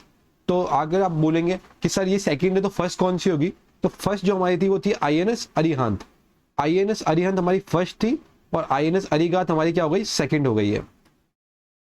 ठीक है, तो ये बहुत ही सिग्निफिकेंट अचीवमेंट है इंडिया का। इससे क्या होगा, जो हमारा इंडो पैसिफिक रीजन है उसमें हमारी पकड़ क्या हो जाएगी? और मजबूत हो जाएगी। ठीक है। फोर्थ पॉइंट क्या कह रहा है कि जो INS सूरत है, INS तारिगिर है, INS वाक्षिर है, ये सब क्या है? न्यूक्लियर सबमरीन प्रोग्राम के पार्ट है क्या? जी नहीं, ऑप्शन 4 गलत हो जाएगा। INS सूरत, INS तारागिरी और INS वाक्षिर ये जो है ये इसके पार्ट नहीं है। ये हमारे क्या है? ये हमारे डिस्ट्रॉयर्स हैं। ये हमारे डिस्ट्रॉयर्स हैं, submarine missiles, nuclear submarine missiles नहीं है। तो 1, 2 एंड 3 इसका क्या हो जाएगा? आंसर हो जाएगा ए। ये न्यूक्लियर सबमरीन फ्लीट नहीं है, ये डिस्ट्रॉयर्स हैं हमारे। INS सूरत, INS तारागिरी और INS वाक्षिर। अगले क्वेश्चन पे चलते हैं। अगला क्वेश्चन ये है कि 78 ईयर ओल्ड पाकिस्तान क्रिश्चियन जो है, जिनका नाम है जोसेफ फ्रांसिस, ठीक है, इनको क्या हुआ है? अभी इंडियन सिटीजनशिप दे दी गई है अंडर सिटीजन अमेंडमेंट एक्ट 2019। ठीक है, तो ये पूछ रहा है कि इनमें से सिटीजन अमेंडमेंट एक्ट के रिगार्डिंग क्या सही है। तो सिटीजन अमेंडमेंट एक्ट जो है वो आपको इंडियन सिटीजनशिप प्रोवाइड करता है अगर आप पाकिस्तान, अफगानिस्तान और बांग्लादेश हमारी नेबरिंग कंट्री से हैं। ठीक है, और ये सिर्फ और सिर्फ उस कंट्रीज के माइनॉरिटीज लोगों को देता है, मेजॉरिटी लोगों को नहीं देता है। ठीक है, आगे और पढ़ेंगे तो और डिटेल में आपको समझ में आएगा। क्या ये मुस्लिम्स को भी दिया जाता है? मुद्दा का यही है कि ये बोला जाता है कि राइट टू इक्वालिटी, आर्टिकल 14 का विरोध कर रहे हैं क्योंकि इसमें मुस्लिम्स लोगों को सिटीजनशिप सी नहीं दी गई है, जो भी बांग्लादेश, पाकिस्तान और हमारे अफगानिस्तान से हैं। ठीक है, 11th ईयर, ये भी इसका ऑप्शन गलत है। ठीक है, और ये कह रहा है ये अप्लाई होता है यूनिफॉर्मली ऑल रीजन, ये भी गलत है। आपको धीरे धीरे करके मैं सब समझाता हूँ। अब देखिए, अभी हम डिटेल में पढ़ते हैं सिटीजन अमेंडमेंट एक्ट हमारा। ठीक है, ये क्या कहता है कि माइनॉरिटीज को ये प्रोवाइड करेगा सिटीजनशिप, इंडियन सिटीजनशिप, अगर आप 31 दिसंबर 2014 से पहले इंडिया में आ चुके हैं। ठीक है, माइनॉरिटीज कौन कौन से देश से होनी चाहिए? अफगानिस्तान, बांग्लादेश एंड पाकिस्तान, इन 3 देशों से होनी चाहिए। अब आप देखेंगे अफगानिस्तान, बांग्लादेश और पाकिस्तान, इन तीनों में मुस्लिम क्या है? मेजोरिटीज है, इसलिए हमने मेजोरिटी को जो है वो सिटीजनशिप नहीं दी है, सिर्फ और सिर्फ माइनॉरिटीज को दी है। Muslim are also eligible for citizen amendment अगर दिस प्रोविजन, नहीं, ऑप्शन सेकंड हमारा गलत हो जाएगा। मुस्लिम लोग इसमें एलिजिबल नहीं है, यही मुद्दा है। ठीक है, ये जो एक्ट है वो 6 शेड्यूल जो एरिया वाले हैं, जिसमें आपने याद किया होगा ATM without money, Assam, Meghalaya, Tripura, इन पे अप्लाई नहीं होता। साथ ही साथ ये जहां पे भी इनर लाइन परमिट लगता है इंडिया में, जैसे अरुणाचल प्रदेश, नागालैंड, मणिपुर और मिजोरम, वहां पे भी ये अप्लाई नहीं होता। तो इस क्वेश्चन का ये सही, ये ऑप्शन सही है, सॉरी, ये ऑप्शन सही है। इस क्वेश्चन का आंसर हो जाएगा 1, 3 एंड 4, ऑप्शन ए इस क्वेश्चन का राइट आंसर हो जाएगा। चलिए, तो हम हमारे अगले क्वेश्चन को देखते हैं। ठीक है, अभी क्या हुआ है, जो हमारी यूनियन मिनिस्ट्री है, ministry of youth and sports, उन्होंने एक स्कीम स्टार्ट की है जिसका नाम क्या है? रेस्ट। नाम याद रख लीजिएगा, रेस्ट स्कीम का नाम है। कौन सी मिनिस्ट्री देख रही है? तो ministry of youth and sports and labour and empowerment, ये देख रही है।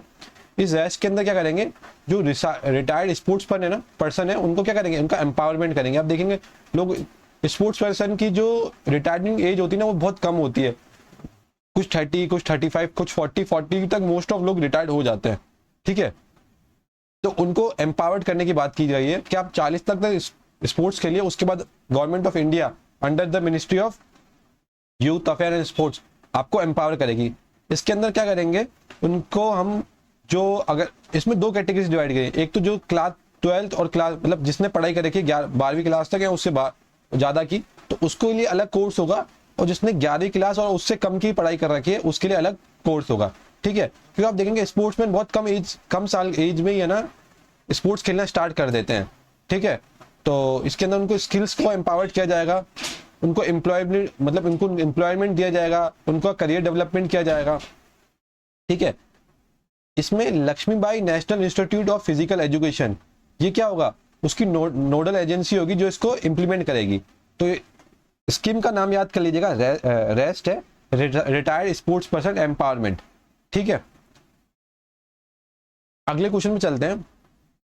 अभी इंडियन आर्मी ने एक प्रोजेक्ट नमन स्टार्ट किया है। इस नमन के अंदर क्या होगा कि डेडिकेट सपोर्ट प्रोवाइड करेंगे किसको, पेंशनर्स को, ठीक है, और उनकी फैमिलीज को। कौन, अंडर प्रोजेक्ट नमन। ये क्या प्रोजेक्ट नमन प्रोजेक्ट स्पर्श के साथ इंटीग्रेट होकर काम करेगा।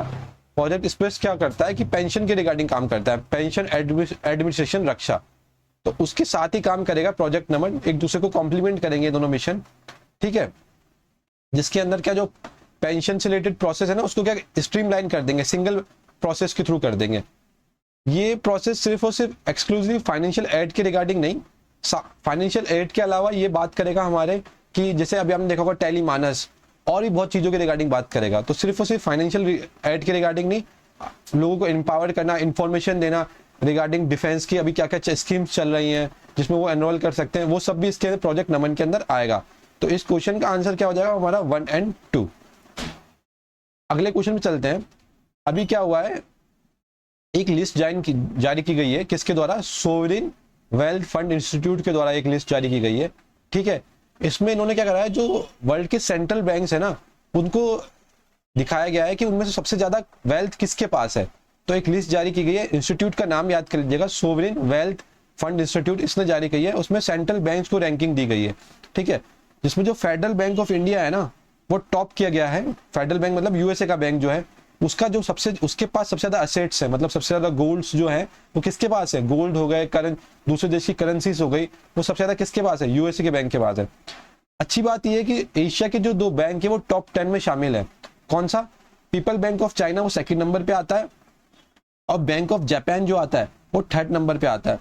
तो फर्स्ट हो गया यूएसए, 2nd हो गया चाइना, 3rd हो गया जापान। जो इंडिया का reserve bank of India central bank है उसने 12th पोजीशन पे आया है। मतलब बहुत शर्म की बात है कि हम इतनी ज्यादा, हमारी कंट्री है, इतना ज्यादा पॉपुलेशन है, तब भी हम टॉप 10 के अंदर नहीं आ पा रहे। हमारा रैंक क्या है, 12वां है। तो इस क्वेश्चन का आंसर क्या हो जाएगा, 1, 2 और 3। अगले क्वेश्चन में चलते हैं। अभी 70th national film fair award को अनाउंस किया गया है, ठीक है। तो इसमें एक मलयालम फिल्म है अट्टम, जिसको क्या बेस्ट फीचर फिल्म का अवार्ड दिया गया है। ऋषभ शेट्टी, आपने कंतारा मूवी के बारे में सुना होगा, उसके लीड एक्टर है ऋषभ शेट्टी, उनको बेस्ट एक्टर का अवार्ड मिला हुआ है। जो बेस्ट एक्ट्रेस का अवार्ड है वो 2 एक्ट्रेस को मिला गया है, एक का नाम है नित्या मेनन और दूसरे का नाम है मानसी पारेख, ठीक है। उनको कच एक्सप्रेस के लिए अवार्ड मिला गया है, ठीक है। सूरज बड़जात्या जी है जो अपनी मतलब संस्कारी मूवीज के लिए बहुत प्रचलित है, ये डायरेक्टर, ये सिर्फ और सिर्फ वैसी मूवीज बनाते हैं जिसमें जीरो वल्गैरिटी हो। इनको बेस्ट डायरेक्टर का अवार्ड मिला है ऊंचाइया मूवी के लिए रिगार्डिंग। ऊंचाइया मूवी आपने देखी होगी अमिताभ बच्चन की, ये देखिए ऊंचाइया। ब्रह्मास्त्र को भी एक अवार्ड दिया गया है। आप मूवीज एक बार देख लीजिएगा। बाकी जो मैंने 4 ऑप्शन बताए ना, क्वेश्चन शायद इन्हीं से बनेगा।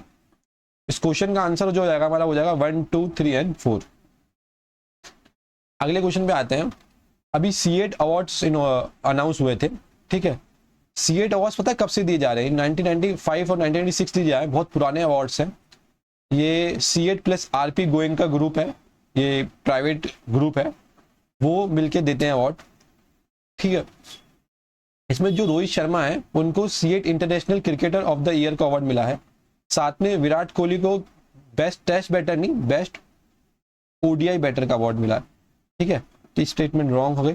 बेस्ट टेस्ट बैटर हमारे फेवरेट यशस्वी जायसवाल को मिला है, ठीक है।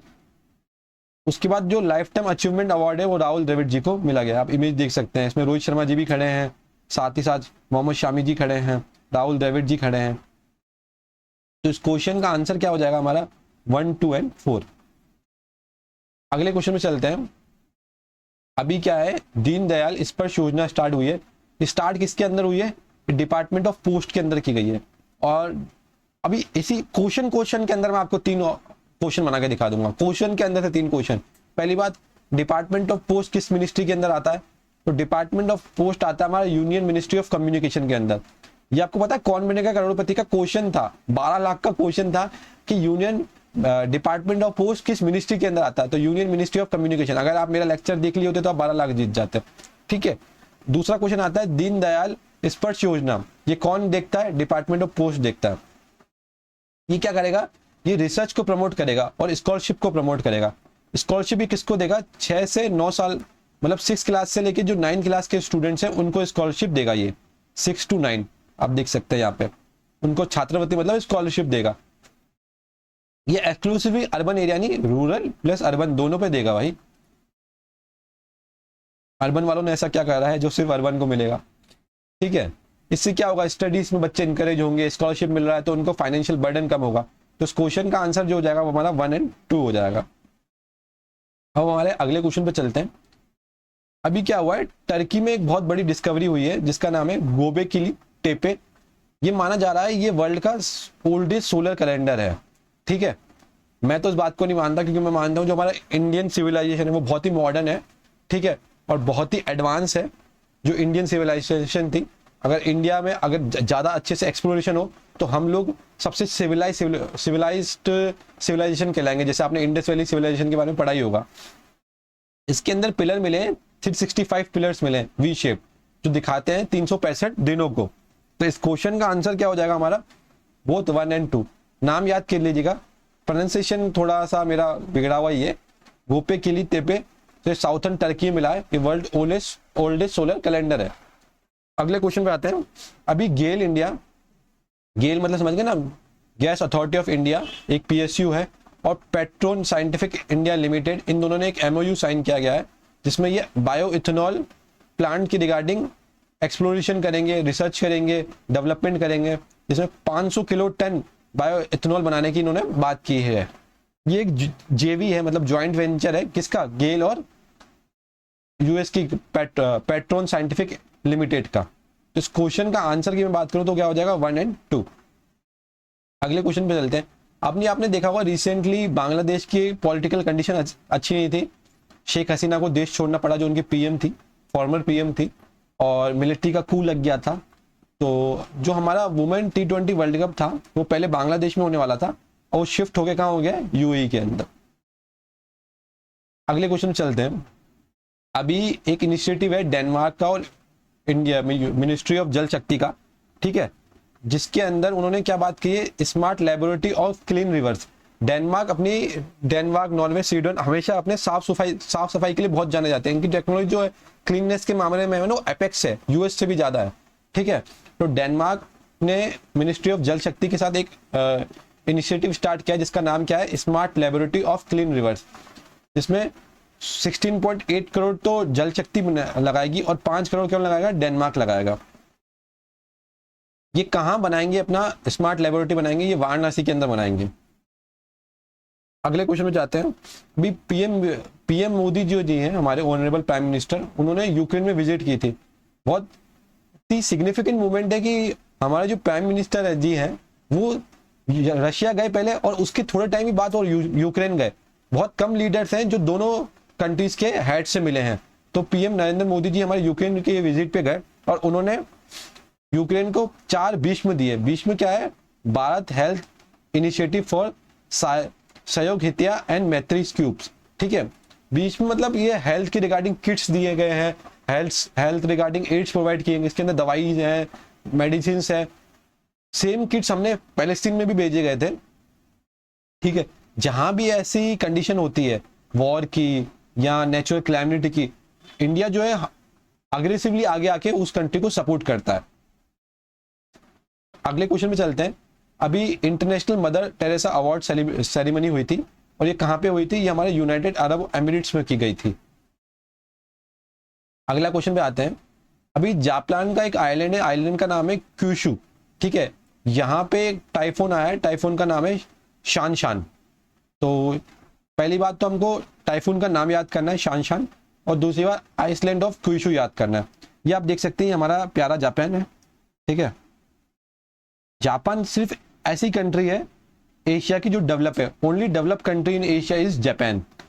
जापान के आइलैंड को देख लीजिए, क्यूशू आइलैंड आप देख सकते हैं, ओसाका देख सकते हैं, ओसाका अपने टेक्सटाइल इंडस्ट्री के लिए बहुत फेमस है। क्योटो देख सकते हैं, क्योटो आपने पढ़ा होगा, क्योटो प्रोटोकॉल पढ़ा होगा, होन्शु पढ़ा होगा, होकाकाइडो पढ़ा होगा, टोक्यो जो जापान की कैपिटल है, मोस्ट पॉपुलेटेड माना जाता है टोक्यो को।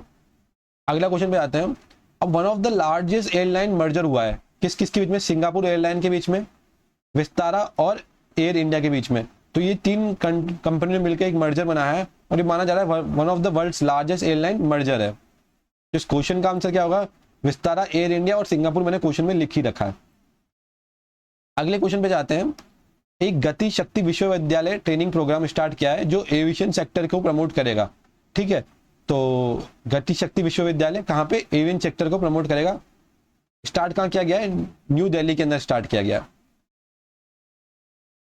उसके बाद टाटा ग्रुप ने असम के अंदर 27,000 करोड़ का एक प्रोजेक्ट स्टार्ट किया गया है जिनमें उन्होंने प्लेस लिया गया है कि वो 15 बिलियन सेमीकंडक्टर चिप्स को एनुअली मैन्युफैक्चर करेंगे। बहुत ही सिग्निफिकेंट अचीवमेंट है ये। अगले क्वेश्चन पे आते हैं। अभी जो हरियाणा के सीएम है नायाब सिंह सैनी जी, उन्होंने क्या बोला है कि हम जितनी भी क्रॉप्स है ना सबको एमएसपी पे प्रयोग करेंगे, प्रिक्योर करेंगे। हमारा जो एमएसपी है वो सिर्फ और सिर्फ 23 क्रॉप्स पे दिया जाता है, पर अभी बात कर रहे हैं कि हम सारी की सारी क्रॉप्स जो है वो एमएसपी पे ले लेंगे। तो हरियाणा पहला स्टेट बन गया है जो बात करता है कि हम सारी की सारी जो क्रॉप्स है उसको हम एमएसपी पे प्रिक्योर कर लेंगे।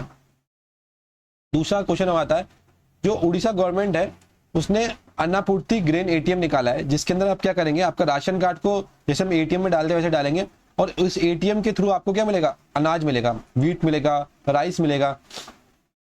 अभी इन्होंने तो स्टार्ट किया है 50 केजी राइस के रिगार्डिंग, जो 5 मिनट के अंदर आपका 50 केजी राइस निकल जाएगा। उसमें एरर की संभावना जो है वो बहुत ही कम है। तो बहुत अच्छा इनिशिएटिव है, डिजिटल इंडिया को प्रमोट कर रहा है। अगले क्वेश्चन पे आते हैं, ठीक है। अभी वेनगंगा और नालगंगा रिवर इनका इंटरलिंकिंग प्रोजेक्ट स्टार्ट किया गया है और ये किसने स्टार्ट किया है, महाराष्ट्र गवर्नमेंट ने स्टार्ट किया गया, ठीक है। आप देख सकते हैं नालगंगा डैम देख लीजिए आप, ठीक है, वेनगंगा रिवर देख लीजिए, ये आप रिवर लिंकिंग प्रोजेक्ट जा रहा है हमारा, ठीक है। इसकी एस्टिमेटेड कॉस्ट बताई जा रही है 87,000 करोड़। अगले क्वेश्चन में चलते हैं। आईआईटी इंदौर ने अभी क्या करा है, एक स्मार्ट शूज बनाए गए हैं, ठीक है। ये स्मार्ट शूज क्या, इनके अंदर क्या होगा, ट्राइबो इलेक्ट्रिकल नैनो जनरेटर होगा। इस स्मार्ट शूज के अंदर जीपीएस भी होगा। आप देखते होंगे कभी कभी क्या होता है कि बॉर्डर एरिया में रात के टाइम पे हमारे सोल्जर बॉर्डर क्रॉस करके चाइना की तरफ चले जाते हैं या फिर पाकिस्तान साइड चले जाते हैं, तो इन शूज के अंदर जीपीएस लगा हुआ है और जीपीएस को कहाँ से एनर्जी मिलेगी, ये ट्राइबो इलेक्ट्रिकल नैनो जनरेटर से उनको एनर्जी मिलेगी, ठीक है। तो उनको हम इजीली ट्रैक कर पाएंगे, ठीक है। ये फीचर क्या देता है, जीपीएस देखता है, for real time location tracking करता है। ये बनाया किसने, हमारे हमारा आईआईटी इंदौर ने डीआरडीओ के साथ कोलैबोरेट करके ये हमारा बनाया है। तो इस क्वेश्चन का आंसर हो जाएगा हमारा 1, 2, 3 और 4। चलिए तो अब हम हमारे अगले क्वेश्चन पे चलते हैं। अगला क्वेश्चन ये है कि जो साइक्लोन आसना है उसने अभी क्या करा है, गल्फ ऑफ कच्छ वाला जो एरिया है उसको हिट किया है। ये देख सकते हैं गल्फ ऑफ कच्छ वाला एरिया है, उसको उसने हिट किया है साइक्लोन आसना ने, और माना जा रहा है कि ये गल्फ ऑफ कच्छ और जो पाकिस्तान वाला एरिया है उसमें अभी ये पहुंच चुका है। तो आप आंसर का नाम याद रख लेगा, साइक्लोन आसना कहाँ हिट किया है इसने, गल्फ ऑफ कच्छ के अंदर किया है। कौन से सी से निकलता है, अरेबियन सी से निकलता है, ठीक है। अगले क्वेश्चन में चलते हैं। अभी एक डिजिटल शक्ति सेंटर को इनोग्रेट किया गया है, ठीक है। इनोग्रेट किसने किया है, नेशनल कमीशन ऑफ वुमेन ने इनोग्रेट किया है। इसका एम क्या है, जो साइबर क्राइम हो रहा है अगेंस्ट वुमेन्स और जो साइबर नॉलेज है वुमेन्स को हम कैसे ना कैसे एम्पावर की जाए। तो एक सेंटर है जो वुमेन को साइबर क्राइम के रिगार्डिंग बताएगा। जैसे आप देख रहे होंगे डीप फेक कभी काफी चल रहा है, बहुत बड़े बड़े सेलिब्रिटीज के आपने देखे होंगे, आलिया भट्ट का डीप फेक देखा होगा, रश्मिका मंडाना का डीप फेक होगा, तो उस इतने बड़े सेलिब्रिटी का हो सकता है, तो जो नॉर्मल कॉमनर्स का आप सोचो कि क्या हाल हो सका। तो वो साइबर क्राइम के लिए बचाने के लिए और अवेयरनेस फैलाने के लिए हमने क्या बनाया है, एक डिजिटल शक्ति सेंटर बनाया है। अगला क्वेश्चन आता है कि जो डे NRLM होता है उसके नाम एक वो इनिशिएटिव स्टार्ट किया है, millionaire designer and millionaire dreams. ठीक है, ये दीनदयाल अंत्योदय योजना नेशनल रूरल लाइवलीहुड मिशन के रिगार्डिंग है। इसके अंदर हम क्या करेंगे, जो डिजाइन से रिलेटेड नॉलेज है वो एम्पावर करेंगे, साथ ही साथ जो उनको कॉम्प्लेक्स सोसाइटल चैलेंजेस आते हैं ना, उनसे निपटने के लिए भी उनको सिखाएंगे। इस क्वेश्चन का आंसर हो जाएगा हमारा बी। अगले क्वेश्चन में चलते हैं कि अभी जो हमारी स्मॉल इंडस्ट्रीज होती है, ऐसे में स्मॉल मीडियम साइज एंटरप्राइज जो होती हैं, साथ ही साथ जो यूएस का हमारा स्मॉल बिजनेस एडमिनिस्ट्रेशन है, इन दोनों ने मिलकर एक MOU साइन किया है, जिसके अंदर ये जो इंडिया के MSME सेक्टर्स हैं उनको प्रमोट करेंगे। अगले क्वेश्चन पे आते हैं। 2024 के अंदर पेरिस ओलंपिक जो हुआ था उसमें राफेल नडाल ने कार्लोस अल्कराज को हरा दिया है और वो पेरिस गोल्ड मेडल जीत गए। आपको एक बात बताऊं, अगर कार्लोस अल्कराज राफेल नडाल को हरा के गोल्ड मेडल जीत जाते तो वो इस साल के क्या बन जाते, गोल्ड स्लैम बन जाते, गोल्डन ग्रैंड स्लैम बन जाते, गोल्ड स्लैम नहीं ग्रैंड स्लैम, कार्लोस अल्कराज। पर वो हार गए, और अगर वो बन जाते कार्लोस अल्कराज तो वो यंगेस्ट गोल्डन ग्रैंड स्लैम बन जाते। वो ऑलरेडी यंगेस्ट ग्रैंड स्लैम तो है, और वो यंगेस्ट गोल्डन ग्रैंड स्लैम बन जाते। अगर आपको इसमें कंफ्यूजन हो रहा है तो लास्ट मंथ का करंट अफेयर देख लीजिएगा, उसमें मैंने इसको क्लियरली बताया गया है। अगले क्वेश्चन में चलते हैं। तो इंडिया की जो नेशनल वॉलीबॉल टीम है, ठीक है, उन्होंने एक टूर्नामेंट जीता है जिसका नाम क्या है, कावा वुमेन्स वॉलीबॉल नेशनल लीग। उसमें उन्होंने वो टूर्नामेंट जीत लिया। ये आप देख सकते हैं हमारी वुमेन्स टीम है और इन्होंने वॉलीबॉल का कावा जो टूर्नामेंट है वो जीता है, गोल्ड मेडल। उसके बाद अभी जो 44th एडिशन था प्रगति इनिशिएटिव का, उसको चेयर किया है किसने, हमारे प्राइम मिनिस्टर नरेंद्र मोदी जी ने। ये क्वेश्चन मैंने इसलिए डाला है क्योंकि ये यूपीएससी मेंस के रिगार्डिंग क्वेश्चन इंपॉर्टेंट है। यूपीएससी मेंस लिखे या यूपीपीसीएस मेंस लिखे या किसी भी मेंस के लिए लिखे, तो ये अब 4 स्टेटमेंट्स है ना, इनको आप अपनी कॉपी में नोट कर लीजिएगा, ये काफी इंपॉर्टेंट है। सबसे पहली बात मैं बात करता हूँ प्रगति स्कीम की। प्रगति स्कीम का फुल फॉर्म क्या होता है, proactive governance and timely implementation. ये आपकी अकाउंटेबिलिटी और ट्रांसपेरेंसी को बढ़ाता है, जिसके अंदर कोई भी प्रोजेक्ट है वो टाइमली इंप्लीमेंट हुआ है या नहीं हुआ है उसको देखने की बात करता है। मोदी जी ने यहाँ पे बात की गई एक पेड़ माँ के नाम, जिसमें हम प्लांटेशंस को लगाने की बात करते हैं, ठीक है। अमृत 2.0 स्कीम की बात की गई है, जल जीवन मिशन की बात की गई है, जिसमें हम क्लीन वाटर फैसिलिटीज गांव में पहुंचाने की, शहर में पहुंचाने की बात करते हैं। साथ ही साथ मिशन अमृत सरोवर की बात करते हैं, जो सोलर एनर्जी के रिगार्डिंग नहीं है, जो हमारे रिवर रिज्यूनेट्स करते हैं, मतलब इसके अंदर जो रिवर गंदी हो गई है उनको हम क्लीन करने की बात करते हैं। तो इस क्वेश्चन का आंसर जो हो जाएगा हमारा 1, 2 एंड 3 हो जाएगा। अगला क्वेश्चन है हमारा डायना पुंडोले के रिगार्डिंग। ये एक टीचर है, एक मदर है, फिर भी इन्होंने MRF का Indian national car racing championship जीता है। बहुत ही अच्छी बात है कि मतलब इतनी मल्टीटास्किंग है, एक मदर है, एक टीचर है और एक कार रेसर भी है। स्पोर्ट्स कौन सा है, कार रेस चुना है। तो किस कैटेगरी में जीती है, सैल्यून कैटेगरी के अंदर ये जीती है, क्या गोल्ड मेडल जीती है। इनके आप अवार्ड्स देख सकते हैं। अगला क्वेश्चन पे आते हैं, जो हमारे जय शाह जी हैं। चलिए हम हमारे नेक्स्ट क्वेश्चन पे चलते हैं। नेक्स्ट क्वेश्चन जो है हमारा वो रिगार्डिंग है ICC चेयरमैन। जो हमारे जय शाह जी हैं वो नए ICC के चेयरमैन चुन लिए गए हैं, ठीक है। पहले जो जय शाह जी थे वो BCCI के प्रेसिडेंट हुआ करते थे, अब वो ICC के चेयरमैन बन चुके हैं, ठीक है। अगले क्वेश्चन में चलते हैं। जो तन्वी पटरी जी हैं, ठीक है, बच्चे अंडर 14 में, ये चाइल्ड कैटेगरी में इन्होंने जीता है। इन्होंने Asian under 15 junior championship women single, ये वुमेन सिंगल में इन्होंने टाइटल जीता है, ठीक है, तन्वीर पटरी जी। दूसरा क्वेश्चन पे चलते हैं हम। एक सर्फिंग करके गेम होता है, आपने देखा होगा बहुत सारी हॉलीवुड मूवीज में, बीचेस के यहाँ पे ये ऐसे बोट पे स्विमिंग करते हैं, ठीक है। तो उसमें इंडिया ने अभी सिल्वर मेडल जीता है। कप का नाम क्या है, मरहूबा कप के अंदर, ठीक है। नेशनल सर्फिंग टीम के अंदर मरहूबा कप के अंदर सिल्वर मेडल जीता इंडियन टीम ने। अगले क्वेश्चन पे चलते हैं। अगला क्वेश्चन जो है हमारा वो prime minister, honourable prime minister Narendra Modi ji ने ग्लोबल साउथ समिट, मतलब जो साउथ का एरिया है जिसमें हम बात करें, जो हमारा इक्वेटर से नीचे वाला पार्ट है, साउथर्न हेमिस्फीयर वाला पार्ट है, उसके जो लीडर के रूप में इंडिया बहुत एक प्रोमिनेंट पर्सनालिटी बन के आ रहा है। इंडिया, चाइना, ब्राजील, अर्जेंटीना, ये की मेंबर्स हैं जो ग्लोबल साउथ को लीड कर रहे हैं। ठीक है, तो अभी मोदी जी ने इसकी 3rd ग्लोबल वॉइस समिट को होस्ट किया है, चेयर किया है। ठीक है, मोदी जी ने क्या टारगेट दिया है, मतलब क्या थीम दिया है, सबका साथ, सबका विकास, सबका विश्वास, सबका प्रयास, ये हमारा एजेंडा होने वाला है। साथ ही साथ हमने वासुदेव कुटुंबकम, ठीक है, इसकी फिलॉसफी को प्रमोट किया है। आप यहाँ पे ये दोनों स्टेटमेंट्स को एज अ हमारे यूपीएससी मेंस के आंसर में कोट कर सकते हैं। तो इस क्वेश्चन का आंसर हो जाएगा हमारा बोथ 1 और 2। अगले क्वेश्चन में चलते हैं। अभी क्या हुआ, यूरोपियन यूनियन और इंडियन गवर्नमेंट ने क्या किया है, एक इनिशिएटिव स्टार्ट किया है जिसके अंदर जो ये रेडिकलाइजेशन होता है, जो ब्रेन वॉशिंग होती है, रिलीजन के नाम पे दंगे कराए जाते हैं, उसको कम करने की बात की गई है। ठीक है, इसमें बात किया गया है ट्रैक 1.5 कॉन्फ्रेंस की बात की गई है, जिसके अंदर एक्सपर्ट्स होंगे, अकेडमिया होंगे, लॉ एनफोर्समेंट ऑफिशियल्स होंगे, जो इस ट्रैक 1.5 में देखेंगे कि कहाँ पे रेडिकलाइजेशन है, उसकी मॉनिटरिंग करेंगे, क्या मेजर्स लिए जाएं। तो हम ट्रैक 1.5 कॉन्फ्रेंस के अंदर करेंगे। उसके बाद ये सिर्फ और सिर्फ साइबर सिक्योरिटीज पे नहीं, ब्रेन वॉशिंग, रिलीजन के नाम पे हेट स्पीच जो फैलाते हैं, उन सब पे भी देखा जाएगा। तो इस क्वेश्चन का आंसर की मैं बात करूं तो होगा 1 और 2 ओनली।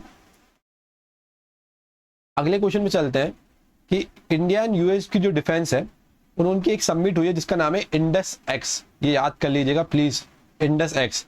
ये कौन सी जगह पे हुई है, स्टैनफोर्ड यूनिवर्सिटी है जो यूएसए की, वहां पे हुई है। तो याद रखिएगा, इंडिया और यूएस की डिफेंस एक्स वो है सिस्टम समिट हुई है जिसका नाम है इंडस एक्स, और वो कहाँ हुई है, स्टैनफोर्ड यूनिवर्सिटी में हुई है। अगले क्वेश्चन में चलते हैं। अभी एक रैंकिंग आई है, overall category of India ranking, जिसके अंदर जो हमारा आईआईटी मद्रास है उसने टॉप रैंक हासिल किया गया है। तो आईआईटी मद्रास टॉप रैंक हासिल किया है किसके अंदर, overall category ranking of Indian institutes के अंदर। ठीक है, अगले क्वेश्चन में चलते हैं। जो इंडियन एयरफोर्स है और जो हमारी रॉयल मलेशियन एयरफोर्स है, उन लोगों के बीच में एक एक्सरसाइज हुई है। एक्सरसाइज का नाम क्या है, उद्रा शक्ति 2024 2024। अगले क्वेश्चन में चलते हैं। लगातार तीसरे साल Rajiv Gandhi international airport of Hyderabad है, उसको बेस्ट एयरपोर्ट का टाइटल मिला है। ये आप देख सकते हैं, बहुत ही ब्यूटीफुल एयरपोर्ट है, मैं गया हूं, नाइट के अंदर काफी सुंदर दिखता है।